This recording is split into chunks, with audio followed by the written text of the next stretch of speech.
Graça e paz, meu irmão. Gratidão damos a Deus pela oportunidade de vivermos um novo dia. E hoje é um dia especial, né? Um dia maravilhoso. Foi aniversário da minha mãe, é aniversário também da minha filha, um fazendo 81 anos e outra 26 anos.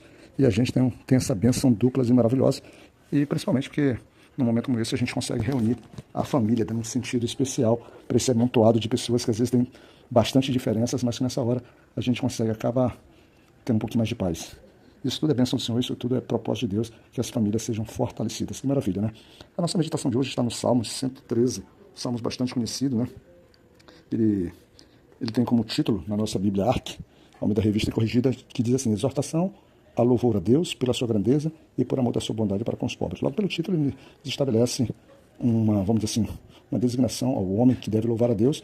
Deve louvar porque Deus, ele é grande, né? Ele é grande em poder, grande em majestade, grande em todos os aspectos, e também por amor de sua bondade, ou seja, porque a gente deve se sentir agradecido pelo amor de Deus, pela bondade de Deus para com as nossas vidas, principalmente a gente na condição de pobre e necessitado. E o versículo do nosso trabalho é o versículo 4, onde ele diz assim, exaltado está o Senhor acima de todas as nações, e a sua glória sobre os céus. A gente está nesses salmos aqui trazendo, ou pelo menos o salmista, está trazendo a condição de um Deus que ele é extremamente soberano, extremamente poderoso, e ele meio que compara essa majestosidade de Deus, colocando ele acima de todas as nações, isso nos nossos aspectos terrenos, né?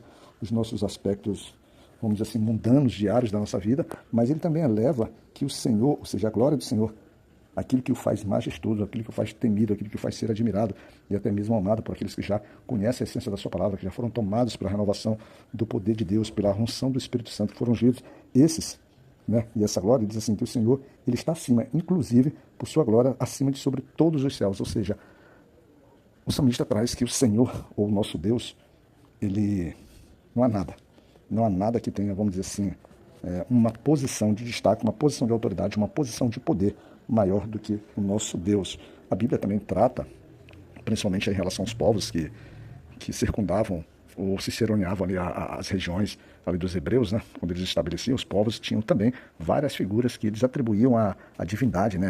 Vamos dizer assim, a capacidade de ser um Deus. Mas esse versículo ele deixa muito claro que o Senhor é acima de tudo e de todos. E o interessante, ele diz isso, e logo no começo do versículo, logo no começo do capítulo, ou dos Salmos, a gente sempre faz essa ressalva, Salmos não tem capítulo, logo no começo do Salmo 113, ele diz assim, louvai ao Senhor, louvai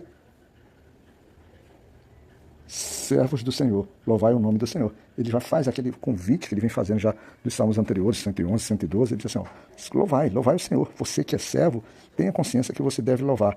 E aí ele começa, assim como os demais, também trazendo uma série de motivos, uma série de referências, uma série de apontamentos que demonstram por que devemos louvar. Aí ele diz assim, no versículo 2, que o nome do Senhor, como ele já disse isso também nos outros salmos, ele deve ser bendito hoje, né, desde agora, ou seja, na verdade, desde ontem para sempre, agora, ontem e eternamente. Ele retraz isso aqui. Aí ele fala que o nome do Senhor deve ser louvado por todos os momentos, do nascer do sol ao seu poente. Ele deve dizer assim, ou seja, a gente não deve ter hora, a gente não deve escolher momentos, os momentos são todos os momentos. E o mais interessante é que no versículo 6, entre o versículo 5 e o 6, ele traz uma relação que ele vai perguntar, ele faz uma pergunta que diz assim, quem é como o Senhor?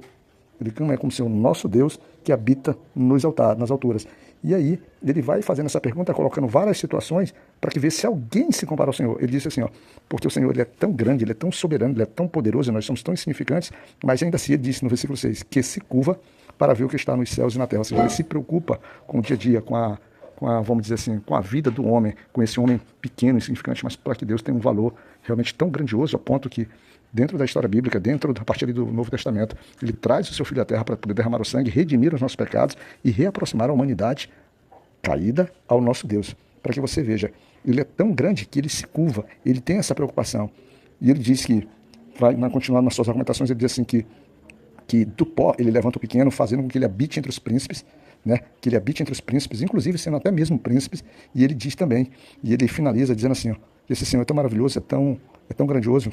No versículo 9 diz assim, que faz com que a mulher estéril habite em família e seja alegre mãe de filhos. Louvai ao Senhor. Ele faz com que aquela mulher que era envergonhada, aquela mulher que era rejeitada, aquela mulher que era qualquer sem valor, alguém que não tinha qualquer expectativa de virar a vida, de construir uma família e de ter honra como mulher, esse Deus, ele faz uma coisa que ninguém pode fazer, ele gera vida onde não há vida. É um Deus muito poderoso e maravilhoso. E eu fico pensando, como é que então a gente, por vezes, acaba negando, acaba se sentindo em dúvida de seguir um Deus tão poderoso e maravilhoso que nem esse, tá bom? Fica na graça de Deus, fica no amor de Cristo, fica na doce consolação do Espírito Santo, fica na esperança do Senhor, meu irmão. Queremos te ver na glória, queremos estar na glória e queremos nos celebrar e nos relacionar como irmãos. Sabe o que eu te peço? Venha a Cristo, enquanto tu ainda tem fôlego de vida, e que o Senhor possa nos cuidar.